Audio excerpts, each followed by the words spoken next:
Hola, bienvenidos nuevamente a las entrevistas de Tú Mismo, y en esta oportunidad vamos a hablar de un tema que creo que calza perfectamente como cierre de año que estamos en este momento cuando estamos haciendo este vídeo, porque acaba de aparecer este libro, que lo muestro aquí, Las 7 tareas espirituales del duelo, del autor que estáis viendo ya en pantalla, José Carlos Bermejo. Gracias por recibirnos, José Carlos. Un saludo entrañable, Aurelio. Muchas gracias, igualmente.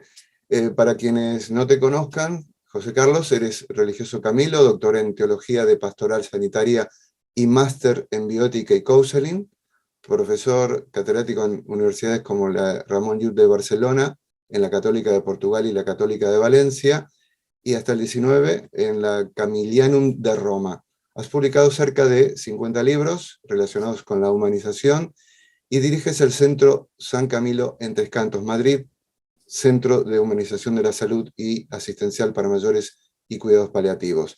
También diriges varios posgrados sobre counseling, duelo, gestión, entre otros. Y, como hemos dicho, vamos a hablar de este último libro tuyo, Las 7 tareas espirituales del duelo. Hablas del afrontamiento religioso espiritual del duelo. Lo explico, digamos, el interés. Pandemia, gente que no ha podido despedir a los suyos. Obviamente el tema de la muerte relacionado por esta enfermedad. Y claro, como que la sociedad no estaba muy preparada. Todavía estamos negando el tema de la muerte como colectivo, y tú expones este tema, afrontamiento religioso espiritual del duelo. ¿De qué se trata? Este es un punto de llegada, Aurelio, después de otras estaciones en mi vida de autor, ¿no? He escrito Estoy en duelo, duelo y espiritualidad, el duelo, luces en la oscuridad, las 5 pulgas del duelo, con otras investigadoras con las que estudiamos algunos elementos que complican fácilmente la experiencia del duelo. No hace tanto escribí Duelo Digital y Coronavirus en la editorial Desclée de Bourber, y ahora he producido este trabajo con gusto, después de estar enfadado con el abordaje del tema del duelo. En este sentido. Verás, yo creo que en estas últimas décadas se está estudiando más que durante siglos probablemente el tema del duelo desde el punto de vista psicológico, antropológico. En algunos países le dan mucha importancia, le dan mucha caña con la tanatología. Aquí en España en diferentes perspectivas vamos enriqueciendo los estudios sobre el duelo. Sin embargo, me estaba pareciendo que está psicologizándose un poco la descripción del fenómeno, ¿no? Es lo que nos pasa cuando se nos rompen los vínculos, cuando perdemos a un ser querido. Y con este trabajo lo que he querido ha sido aportar esta dimensión más genuinamente humana, que es la vida del corazón, la dimensión espiritual, para describir, para levantar acta de que también aquí hay trabajo que hacer cuando perdemos a un ser querido, en el campo de la dimensión espiritual. Concepto tareas, que está en el título, nos viene acompañando desde que William Borden hablase de las famosas 4 tareas del duelo, y bueno, heredando de otros autores también pero han insistido mucho en el trabajo del duelo, centrándose fundamentalmente en la dimensión psicológica. Y aquí he querido añadir, después de un trabajo de campo, pues las tareas espirituales relacionadas con el pasado, con el presente y con el futuro. ¿Se puede decir que hay una sola forma de esto de afrontar el duelo desde el punto de vista espiritual, religioso, o hay varias? Y en todo caso, si hay, digamos, formas positivas y negativas. Sí, habría que decir que hay tantas maneras de enfrentar este proceso de adaptación al dolor que produce una pérdida como personas, ¿no? Cada uno, digamos, hace, en primer lugar, con mucho realismo, cada uno hace lo que puede. Y dentro de lo que puede, lo que quiere. Y dentro de esto, lo que consigue con los recursos que tiene, también con el influjo del entorno. Yo perdí como es propio, a mis abuelos, a mis padres, a un hermano joven de muerte súbita. Yo creo que si yo hubiera vivido en la India, habría vivido impregnado también por el contexto que hubiera determinado modos de pensar, modos de gestionar sentimientos, algunas creencias, influido, digamos, probablemente para bien en algunos aspectos y de manera limitante en otros, porque pues, nuestra libertad también termina marcada en todos los sentidos por el entorno. En estos últimos años, en algunos países, más que en el nuestro, desde mi punto de vista, se está estudiando lo que se llama, como tú has dicho, ¿no? El enfrentamiento espiritual y religioso de las crisis, en concreto de la enfermedad y también de la experiencia del duelo. Y la mayor parte de autores refieren que el hecho de que una persona teniendo recursos espirituales y en concreto también, aunque son cuestiones diferentes, ¿no? Religiosos, tienen más recursos para enfrentar su propia adversidad, su propio dolor, su propia circunstancia. Hay un pequeño grupito de personas que también por ser creyentes, con ocasión de la adversidad, del trauma, de la pérdida, aumenta su sufrimiento. Este es un grupo minoritario que se produce, que tiene lugar sobre todo en personas que tienen ideas poco sanas en el marco de sus creencias religiosas. Por ejemplo, un Dios que castiga, un Dios estrecho, digamos, ¿no? Un Dios que alimenta la esperanza y la solidaridad en la vida y que alimenta el contenido de la esperanza después de la muerte, ¿no? Para la mayor parte de las personas, por tanto, el enfrentamiento espiritual y religioso es un recurso más que se añade a los que ya pueda tener en el campo físico y en el cognitivo y en el relacional y en el emocional y en el valórico, digamos. En el contexto del duelo, creo que aquellos que lo han vivido, nosotros, bueno, tenemos también, pero no en estas circunstancias, como un despertar de una sed de sentido, ¿no? de encuentro, de trascendencia, de consuelo, absolutamente. Pero también una sed espiritual, ¿no? Lo dices en el libro, una sed de vino, como dice la sabiduría bíblica, ¿no? Para desarrollar una ética, y esta palabra, ética, ¿no? Ética de fraternidad, más generadora de sentido.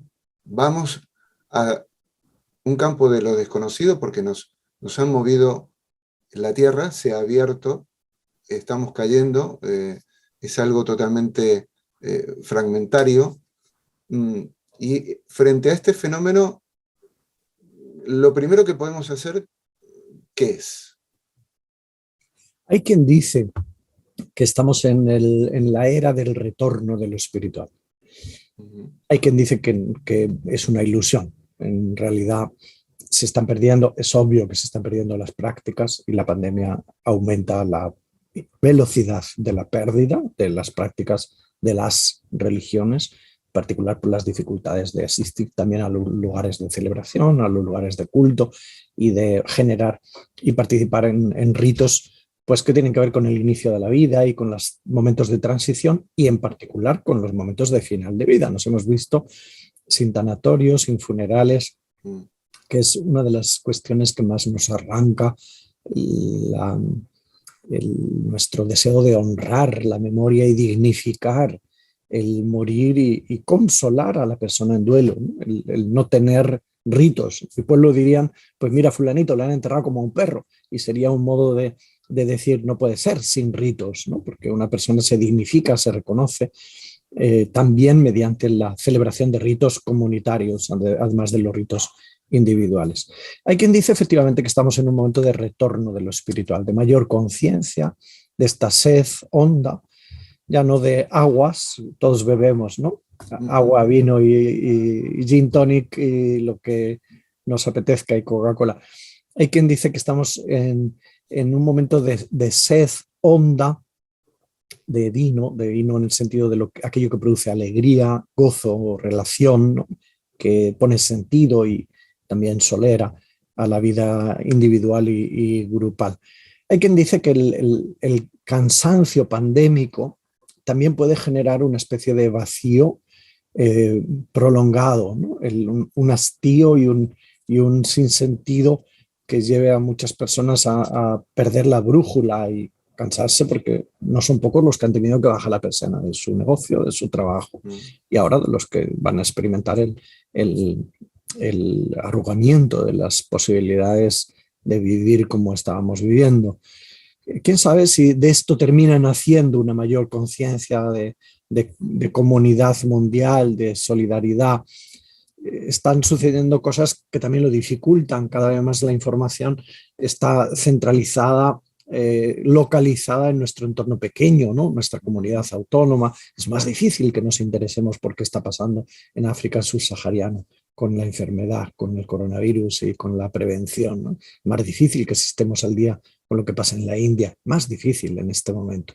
Por eso, esta sed de sentido que por otro lado caracteriza la condición humana, yo creo que todavía está por verificar, puede arraigar con ocasión de la pandemia, o podemos también asistir a un proceso de deshumanización, ¿no? Porque no solo está pasando el asunto vinculado en primera instancia con el virus, sino en la salud biológica, sino que están pasando más cosas sobre la salud mental, sobre el duelo, sobre las pérdidas de seres queridos, los incrementos de los costos de los bienes de consumo, que quién sabe dónde nos van a llevar, ¿no? Basta pensar en la luz. Vamos a las 7 tareas espirituales que propones. En primer lugar, hablas de recordar sanamente el pasado. ¿Qué significa y cómo lo logramos? Bueno, yo para nombrar las tareas espirituales del duelo, hice un trabajo de campo, pregunté a unos centenares de personas si estas tareas, que a mí me parece que son de naturaleza espiritual, las consideran importantes y si las consideran de naturaleza espiritual específicamente. Me han respondido todos por encima del 8,1 que sí, que así lo consideran. Por lo tanto, digamos que hay un colectivo de personas que está de acuerdo en que nombremos así las tareas espirituales. Y al mirar al pasado, en primer lugar poníamos esta, la de recordar sanamente. Recordar viene del latín, ¿no? Volver a pasar por el corazón, recordar. Y en el corazón tenemos nuestro mejor amigo, maestro, o nuestro mayor enemigo. Y podemos encontrar ahí pues, el mundo del rencor o el mundo de la memoria de los traumas, de los daños recibidos o ocasionados. En el caso del duelo, el sentimiento de culpa es muy frecuente, nos habita con mucha intensidad, con mucha frecuencia. El normal y el neurótico. El sentimiento de culpa es una pulga, es una de las cuestiones que más aumenta la complicación en el proceso de elaboración del dolor por la pérdida de un ser querido. Recordar es una tarea en el duelo, aprender a recordar sanamente. Es inevitable volver a mirar las fotos y ahora por internet los recuerdos de nuestros seres queridos. Es inevitable. Y hay un dulzor amargo como en una manzana áspera y dulce a la vez, ¿no? Dice algún filósofo, en el recordar. Y hay un consuelo que procede del recuerdo, mientras por otro lado hay que decir que mientras recordamos parece que aumentamos la intensidad del malestar, ¿no? Y por eso hay algún tópico que nos llevaría a pensar que es mejor olvidar, dejarlo, ¿no? Dejar que pase el tiempo y así algunas personas se retiran para no recordar delante de sus hijos, ¿no? Y llorar a escondidas, en lugar de intentar recordar comunitariamente, relacionalmente, para honrar también con la memoria, para resaborear lo vivido, porque es lo que tenemos en el presente, la posibilidad de evocar este pasado. Hay quien, consigue hacerlo bien y hay quien encuentra ahí una fuente mayor de sufrimiento. Por eso la tarea espiritual está formulada así: recordar sanamente el pasado, no de esa manera que nos quite el sueño, que nos produzca obsesiones, ¿no?, por lo vivido, o negaciones que nos lleven a idealizar, que es otra dinámica propia del duelo. Idealizar qué bueno era y le intentamos recordar proyectando sobre él una mirada positiva, súper benévola, cuando en realidad pues también tenía límites y nos generaba dificultades en la relación como nos generamos los seres humanos unos a otros. Hay un trabajo, por lo tanto, mirando al pasado también de remendar los corazones, los rotos que se nos producen en el corazón, al constatar que lo que tenemos en el recuerdo ya no lo tenemos, más que en el recuerdo. Es decir, no podemos acceder a la presencia física de nuestro ser querido. Y esto puede contribuir a lo que William Borden llamaba aceptar la realidad de la muerte. Si recordamos es porque no lo tenemos, ¿no? Lo podemos evocar en nuestra memoria, pero no es tangible en las coordenadas del espacio y del tiempo. Aquí y ahora, nuestro ser querido. En la segunda tú dices agradecer y perdonar en relación al pasado. Y aquí transcribes la letra de la canción de Violeta Parra y popularizada internacionalmente por Mercedes Sosa, una compatriota, Gracias a la vida. Agradecer y perdonar. Tarea difícil si la hay, ¿no? Fíjate, en la dimensión espiritual, cuando pensamos en los seres queridos que han fallecido, desde el punto de vista espiritual parece que lo que más tenemos que hacer es como pedir por ellos, sobre todo quien tiene creencias religiosas, como apalancar ante los dioses,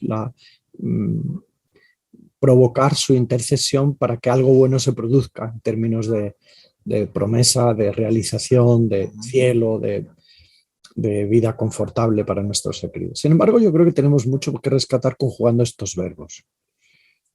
No tengo al ser querido, vivo, le tuve, tengo mucho que agradecer. Gracias a la vida que me ha dado tanto. A veces alguien podría protestar y decir, no, a mí no me dio tanto, me dio tan poco. Fue un año, fueron 2 años. Murió adolescente, ¿no? Murió joven. Murió cuando estábamos justamente esperando que se consolidara nuestro proyecto de pareja, por ejemplo. Bueno, en todo caso, yo creo que de alguna manera podemos formular tanto, me ha dado tanto en la persona que la vida me regaló no sé cuánta cantidad de tiempo, me ha dado tanto. Y vivir con agradecimiento es saludable, genera salud en el individuo. También porque nos mueve a identificar, sin idealizar, esa parte positiva del ser querido. Gracias porque viajamos juntos, estuvimos juntos, conversamos juntos, nos comprendimos, hicimos el amor, discutimos, nos mirábamos, estábamos callados, nos reconciliamos. Gracias por la vida que me ha dado tanto, me ha dado tanto. Me dio esa sensación de paternidad o maternidad o de filiación, ¿no? Según la naturaleza del vínculo. Gracias por la vida. Creo que es un modo saludable de gestionar los recuerdos. Y como también tenemos heridas, porque es inevitable de haber tenido a un ser querido, no nos la habrá hecho si murió bebé, ¿no? Heridas. Pero si no, nos herimos queriendo y sin querer nuestra limitación. Por eso está el verbo también perdonar, ¿no? Es una decisión personal de sanar el recuerdo, de no dar de comer al rencor, que mataría doblemente, ¿no? a la persona a quien le cultivamos el rencor y a nosotros mismos, y hacer la paz con el histórico de ofensas recibidas y hechas, mientras que con los vivos nos podemos reconciliar si queremos y si es conveniente, porque hay reconciliaciones que no son convenientes, porque aumentarían la vulnerabilidad del agresor, de la víctima en relación al agresor, ¿no? Pero en la vida hay reconciliaciones que son posibles y convenientes y se hacen si quieren las dos personas, ¿no? En el caso del duelo, con el agresor o con la víctima de nuestro vínculo de daño, no podemos decir ven acá que te pido perdón o que te perdono, no podemos. Por eso esto no anula la posibilidad de perdonar y de aceptar un perdón hipotético que sentimos que nos podría dar si se lo pidiésemos si estuviera vivo, ¿no? Este es un trabajo más difícil en el duelo, por eso hay tantas personas que en el duelo se encasquillan en la culpa, ¿no?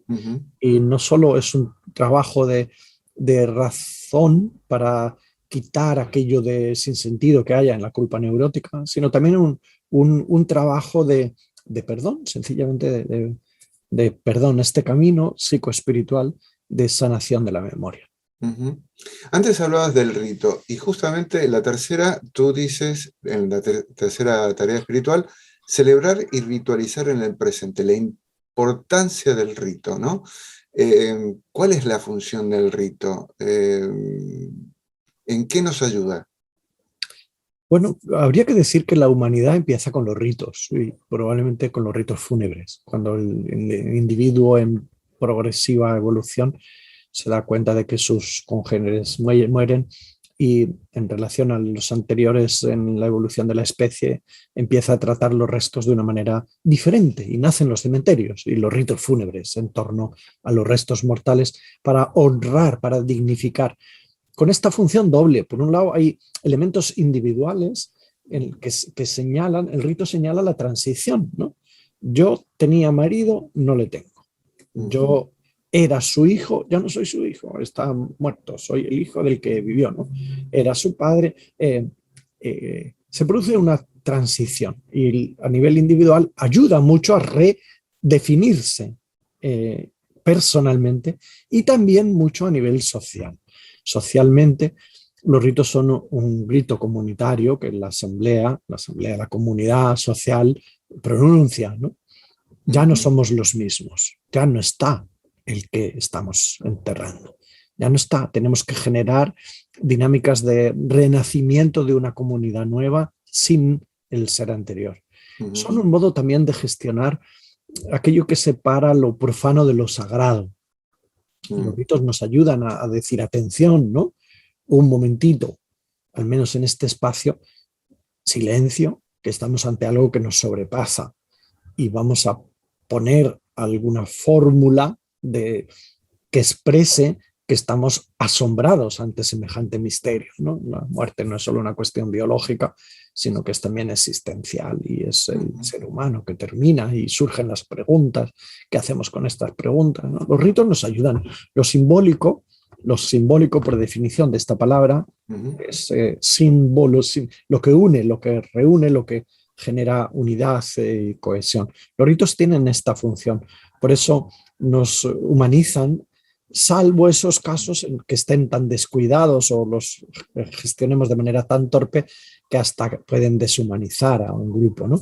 Pero en principio los ritos personalizados, bien celebrados, son una de las mejores cosas que tiene la condición humana para vivir el duelo, que es también el grito de aquí nos tienes, ¿no? A los más dolidos, el resto, la comunidad dice, aquí nos tienes, que estamos también nosotros afectados, ¿no? Y por eso todos caminamos detrás del difunto, o todos, un grupo sustancioso, vamos hacia ese lugar, ¿no? Hacia el cementerio, o hacia ese templo donde alguien va a decir algo con ocasión de esto y todos los demás vamos a ser testigos de esta realidad, ¿no? No es solo algo íntimo, algo tuyo, era tu hijo, sino era también nuestro. Y por eso la comunidad lo expresa en los ritos que tienen este grandísimo poder humanizador.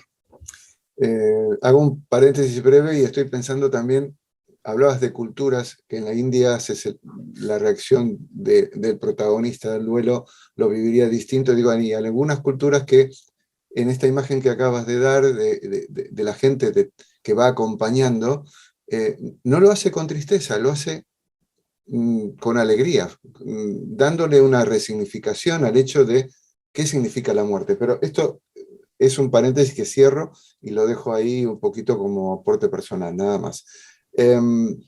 Voy a la cuarta tarea de significar el sufrimiento del duelo y contar la intimidad a Dios.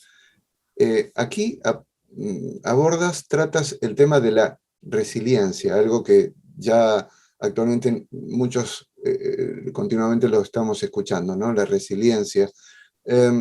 Y abordas también o pones en el foco el tema de reinventarse en el duelo. Esto es muy interesante. La palabra reinventarse creo habérsele pillado a Rosa Montero cuando escribió su libro La estúpida idea de no volver a verte. Quiero recordar cuando murió su pareja. Y se liberó un poco de su malestar también escribiendo, como tantas personas hacen. Bueno, en relación a estas palabras creo que es interesante darse cuenta de cómo va cambiando la historia, ¿no? Mi abuela habría dicho, hay que resignarse, hijo, y esto es lo que hay, esto es lo que hay. Y en la psicología hemos utilizado otras palabras, nos hemos resistido, hemos rechazado esta palabra para significar lo que vivimos con ocasión de la pérdida y empezamos a utilizar la palabra aceptar, ¿no? Aceptar. Y así Elizabeth Kubler-Ross, pues en su descripción de fases de adaptación, llegado a hablar de la aceptación, de aceptación. Otros tiempos hemos puesto de moda la palabra adaptación. Lo adaptativo es bueno, lo desadaptativo es malo. Aquello que contribuye a adaptarnos, pues es bienvenido.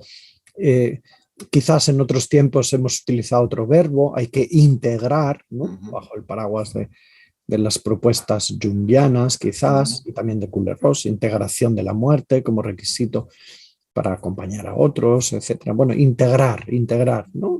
Aceptar que forma parte y contar con que formando parte algo nos puede producir de humano, de resultado humano, para nosotros también la pérdida de un ser querido. La novedad de la palabra resiliencia probablemente tenga más que ver con su uso, más que como categoría nueva, porque toda la historia de la humanidad nos hemos referido a estos conceptos, quizás con palabras diferentes: tenacidad, resistencia, persistencia, nacer de nuevo. En la cultura judía, en la Sagrada Escritura, encontramos también esta exhortación, esta formulación, la hipótesis de nacer de nuevo, ¿no? Reinventarse. Estas palabras últimas tienen esta riqueza, también tienen sus límites, ¿eh? Tiene esta riqueza que consiste en dibujar un escenario de crecimiento postraumático, de salir de la crisis, no negando, ¿no? Sino atravesar la crisis con un horizonte de desarrollo individual y comunitario, también la resiliencia colectiva, ¿no? Es posible sacar algo bueno también de las pérdidas.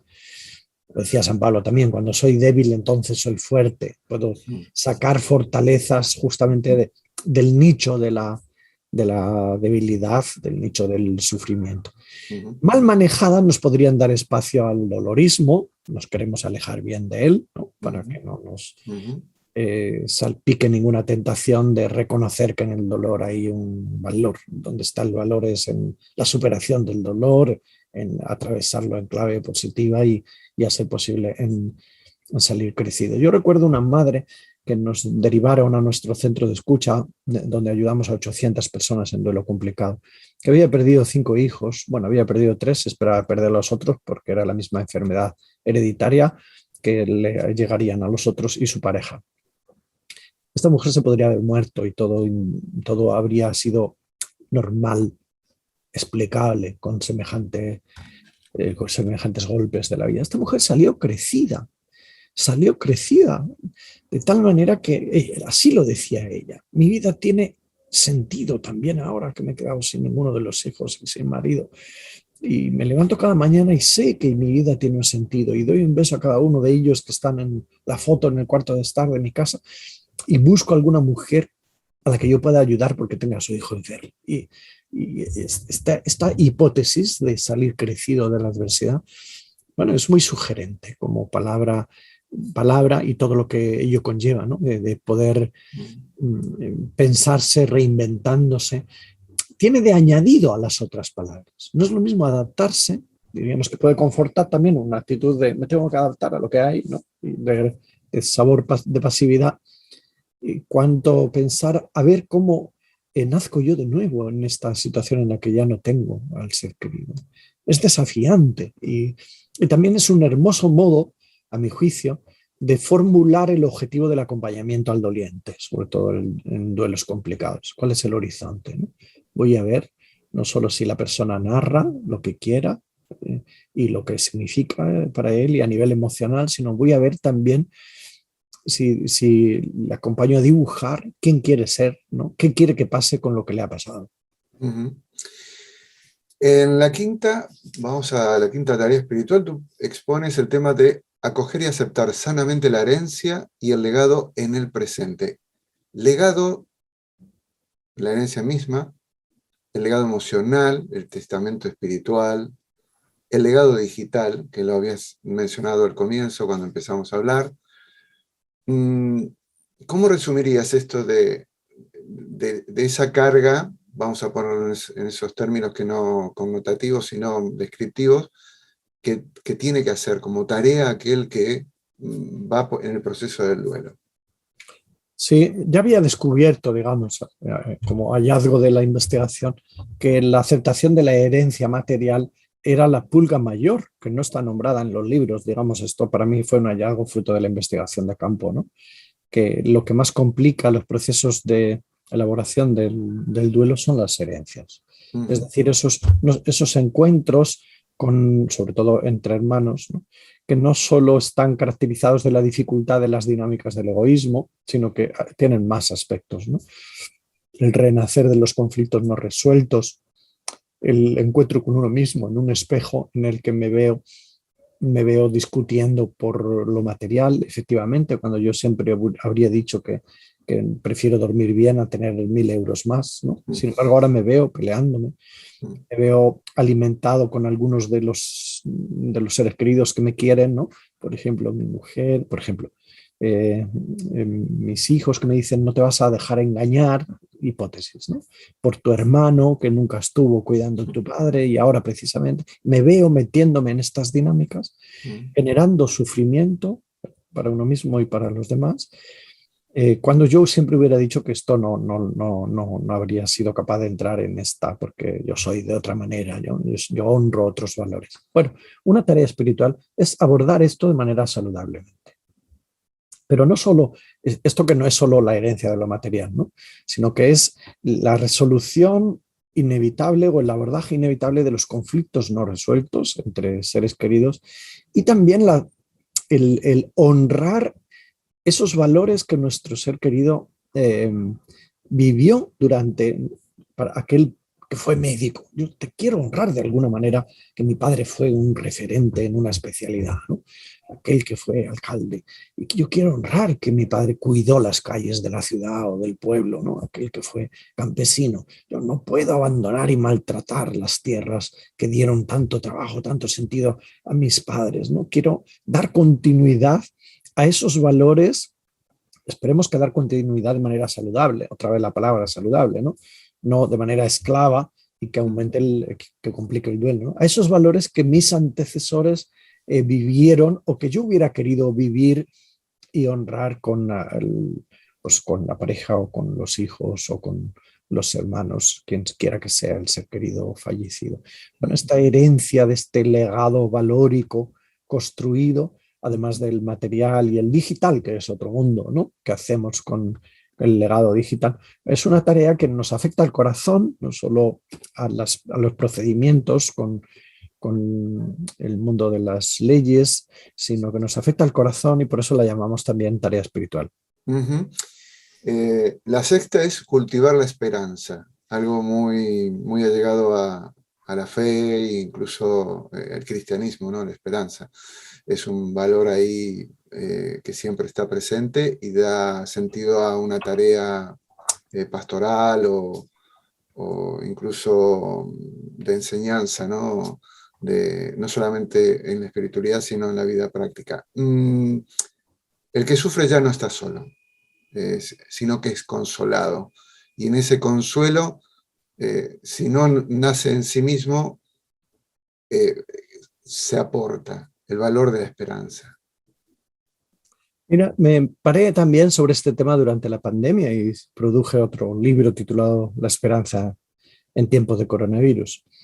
Y uno de los hallazgos también para mí, al investigar, ¿no?, más interesantes, es que la esperanza es previa a la dimensión de las religiones, ¿no? Es una dinámica, es como la sangre, decía un autor italiano, tiene que estar circulando, si no estás muerto, ¿no? La esperanza es así, es un dinamismo que nos hace vivir también porque cultivamos el anhelo, el deseo, la confianza. Nadie se come una comida cocinada por otro si no confía en quien la ha preparado. Nadie se sube a un tren si no confía en los técnicos. Nadie se sube a un avión porque le gusten los colores del logotipo, sino porque confía mucho en que va a alcanzar el destino que anhela, ¿no?, el lugar al que desea llegar. Bueno, en el duelo, el dinamismo de la esperanza cobra mucho más color y sabor y densidad en este sentido de confiar en alguien. Si no hay alguien en quien confiar, en cristiano el contenido de la esperanza es Dios mismo, que diga la última palabra, y el amor que tenga alguna palabra más fuerte que la propia muerte, ¿no?, no abandonarse a un destino fatal de destrucción exclusivamente, sino de confianza. En el duelo, esta dinámica genera no solo refuerzos de anhelos positivos, sin fronteras, ¿no? Sin la frontera del espacio y del tiempo, sino genera también redes de apoyo, que es el símbolo universal de la esperanza, es el ancla, es tener donde apoyarse, ¿no? Quien comunitariamente cree en algo más que lo que es evidente y no hace falta creer porque se impone por la realidad, ¿no? Los conocimientos, la ciencia, quien cree comunitariamente se vincula apoyándose, ¿no? Y de ahí viene el consuelo de esta dimensión horizontal que nos da el esperar juntos. Y de ahí nace pues, la posibilidad de no caerse en el vacío, en un vacío sin sentido, porque tenemos motivos para confiar, porque me lo demuestran mis hermanos en el sentido amplio de la palabra, ¿no? Mis vecinos, mis conciudadanos me dicen que puedo contar con ellos. Hay motivos para esperar, ¿no? Hay también una parte en la esperanza que tiene que ver con el pasado, paradójicamente, ¿no?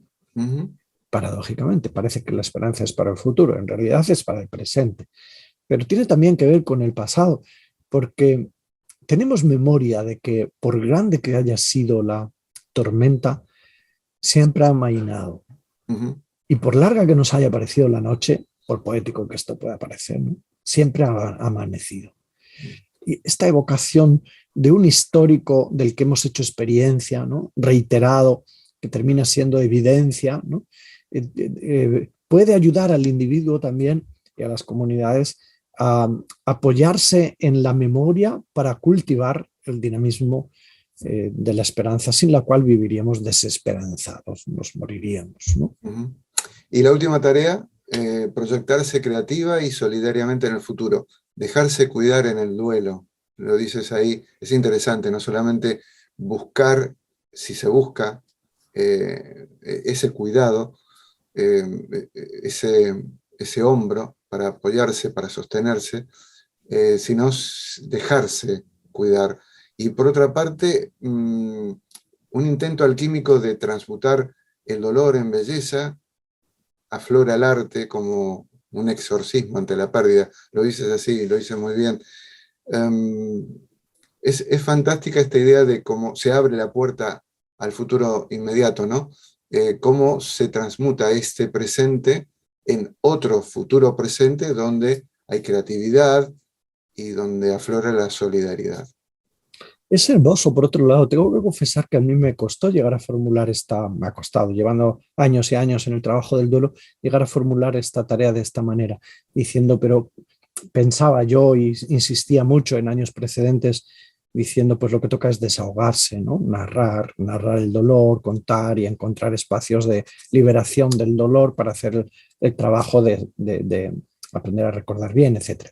Sin embargo, hay un momento en mí, después con la investigación lo he podido confirmar, que he dicho, si hasta que uno no levanta la mirada y la lanza más allá del propio dolor, tiene una tarea pendiente, ¿no? Y en efecto, lo hace el artista que llega a componer un poema, y lo hace el que llega a cantar aleluya desde el dolor o desde la contemplación del dolor, y lo hace quien llega a hacer una estatua. Y quien llega a hacer una estatua de un cadáver y de su madre, ¿no? Y lo pone en brazos y consigue la belleza más grande de toda la historia de la humanidad, Miguel Ángel, al esculpir la piedad, recordando también el rostro de su madre que perdió cuando él tenía solamente 4 años. Y lo hace el que crea una fundación de solidaridad para ayudar a otros, ¿no? Y lo hace quien pone una estatua en el cementerio, y baste visitar algunos, como el de Génova, que es un auténtico museo, y otros, ¿no? Como para decir, efectivamente, del dolor del doliente, cuando se levanta la mirada, o mientras se mira también a uno mismo y se mastica el dolor, también puede salir fecundidad y belleza. Y qué bellos son esos poemas, las elegías, ¿no? Y qué bello, pues, la aleluya de Händel, gozada. Y es un grito que nace desde una experiencia de trauma y de dolor, ¿no? Y de canto del dolor. Qué cosa más extraña, por otro lado, si uno lo piensa, que el ser humano también pueda cantar cuando está dolido, ¿no? No solo canta cuando está repleto de contento, digamos, cuando tiene vino, ¿no? en el cuerpo, en el sentido festivo y positivo, sino que también canta cuando tiene desgarro. Es decir, también puede hacer fecundo el dolor en términos artísticos. Esto no es una propuesta superficial, embellecedora, para hacerla al doliente. Es un modo de levantar acta de que esto es posible humanamente, ¿no? Y podemos acompañar tímidamente, con sagrado respeto, al doliente a buscar en qué puede ser el fecundo desde el dolor, por pequeñas que sean y humildes que sean las aportaciones a la dimensión de la belleza en la humanidad o en el propio, en el entorno o en uno mismo, ¿no? Que puede también trabajarse y salir más bello, ¿no? La resiliencia de la que hablábamos antes. Para cerrar, bueno, hay dos aspectos que quiero abordar, no sé si me lo puedes apurar un poquito para aprovechar el tiempo. La necesidad de hacer pedagogía con los niños ante el duelo y la muerte. Hay una costumbre cultural en los últimos tiempos, porque antes no recuerdo que los niños se los llevaba a la casa de los abuelos donde habían fallecido, te estoy hablando de muchos años atrás, y ahora es como que la muerte no existe, se la ignora, se la oculta, se la trata de, ¿no? No hay que, los niños, especialmente los niños. Y tú dices, cuidadito, hay que enseñarles que es parte del proceso de la vida también, porque al fin y al cabo todo viene en el mismo paquete, ¿no? Esto es interesante. Y por otro lado, tender puentes entre psicología y espiritualidad. Te lo dejo. Es absurdo, sencillamente, jugar al escondite con la muerte ante los niños. Los niños son niños, pero no son tontos. Y viven el duelo, viven el dolor, lo expresan a su manera. Por eso, qué bueno si en el mundo se están haciendo cosas muy hermosas. Qué bueno si en el mundo de la familia, de la escuela, en el desarrollo evolutivo, acompañamos a construir desde la conciencia de la finitud, no negar y esconder a los niños, porque es un potencial humanizador sencillamente impresionante. La psicología y la espiritualidad tienen mucha tarea encontrándose, besándose, porque hay que reconocer que la psicología nace como para explorar el alma. Lo decíamos así cuando hablábamos del origen de la psicología. Con el paso de los años tiene sus propias metodologías de acceso de conocimiento de la realidad, de descripción de propuestas. Bueno, no hay que olvidar nuestra riquísima tradición de la filosofía y de las religiones que han contribuido, además de haber hecho daños también, han contribuido mucho a los procesos de humanización. Por eso creo que un saludable abordaje espiritual y religioso para los que son creyentes de las experiencias tan grandes, intensas como la de duelo, nos va bien y nos identifica como lo que somos. Somos seres humanos, no somos iguales que el resto de las especies, sino que se produce en nosotros un salto de calidad, ¿no? Una apertura a lo misterioso, a lo trascendente, a lo divino y a la potencial de energía que tiene el amor, que da mucho juego, y por eso la espiritualidad creo que ha de ser muy bienvenida en el abordaje del duelo. Bien, yo por mi parte no tengo más preguntas, señoría, como se diría en un estrado, pero no sé si ha quedado algo por decir. Queda otro capítulo que en el libro recibe ahí otra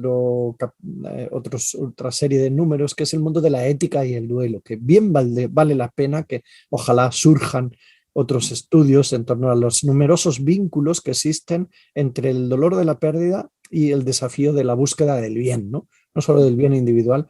Preguntas, hay muchas preguntas que surgen. ¿Qué es bueno? ¿Qué es malo? Las preguntas es el corazón. Las preguntas sobre el bien y el mal, lo justo y lo injusto, es el corazón de la dimensión ética. Entre ética y duelo, pues como que hay otro espacio para la conversación. Lo dejé afuera a propósito porque hay una frase que se dice mucho cuando estamos ante la muerte, esto de nadie se lleva nada, pero para que veas, simplemente creía que estos eran los aspectos más importantes y pienso y opino que este trabajo de 7 tareas espirituales, por lo menos para aquellos que no están acostumbrados a tocar un poco o mirar el fenómeno de la muerte como algo que, insisto, es parte de la vida. Tratamos de diferenciar, de distinguir vanamente, porque la realidad se nos da de bruces en la cara y ya con eso no podemos hacer mucho. En fin, Juan Carlos Bermejo, yo te agradezco muchísimo esta participación en este momento, porque hablar de este libro, Las 7 tareas espirituales del duelo, que has publicado por Desclés de Bruber, para mí ha sido una de esas joyitas que se encuentran, y más a esta altura del año, cuando, insisto y lo decía al principio, es época de hacer balances y hablamos de pérdidas. ¿Qué pérdidas? Cuando se nos van los seres queridos, los amigos, y no estamos preparados, pues esto es un ensayo general. Muchísimas gracias. Saludos muy cariñosos. Y a ustedes que están viéndonos ahí en las entrevistas de Tú Mismo, la próxima nos encontramos aquí, en este mismo espacio.